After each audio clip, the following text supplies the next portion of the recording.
Why use digital terrain models? Modeling allows us to represent the real-world phenomena. Mathematics is often used to describe such models.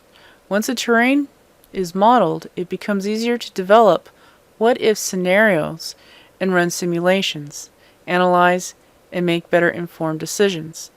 So basically these what-if scenarios, you kind of think of them as our design. As landscape architects, we're constantly creating proposed designs. And as landscape architects, our base or the thing or the object that we are designing is the landscape. And the landscape, in most cases, is going to be the terrain. We're going to be very concerned about making it inhabitable by humans, by the natural environment. When we create a place for people, we want to be kind of conscientious about how water is moving across this terrain, what the slopes are like. So for example, if somebody is in a wheelchair, they can navigate the terrain without too much difficulty. So being able to replicate this terrain and specify certain elevation values is going to be very important to us as landscape architects. It's just simply the nature of our profession. We need to have mastery of terrain, very, very similar to like how architects need to be able to understand the structures of a building. So how is it relevant to us as landscape architects?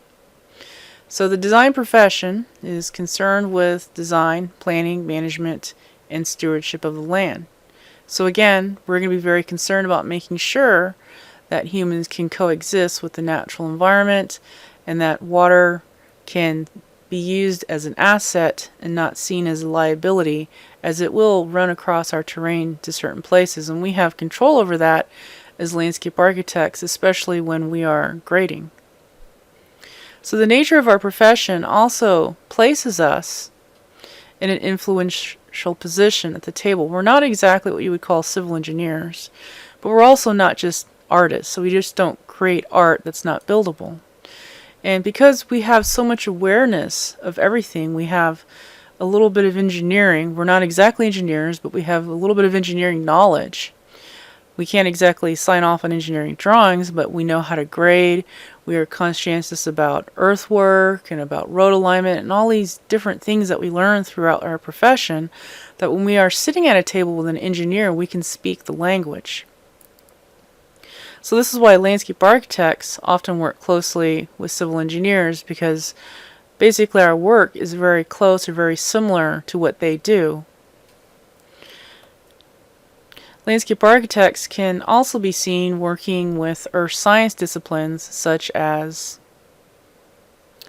geographers, geomorphologists, fluvial systems group.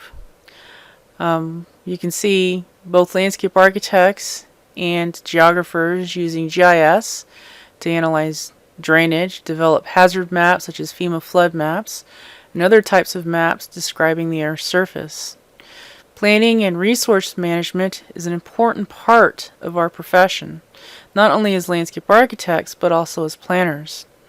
It can include, but is not limited to, remote sensing, soil management, climatology, and suitability modeling, to name a small handful.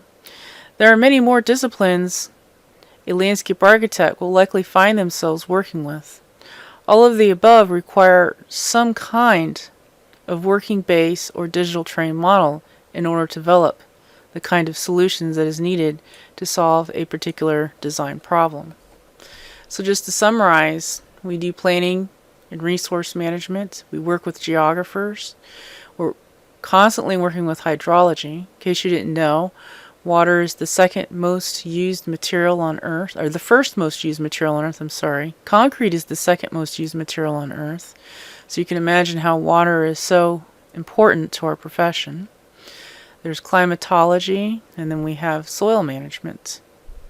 And of course, there's many other disciplines that we'll be working with as landscape architects that involve the use of digital terrain models.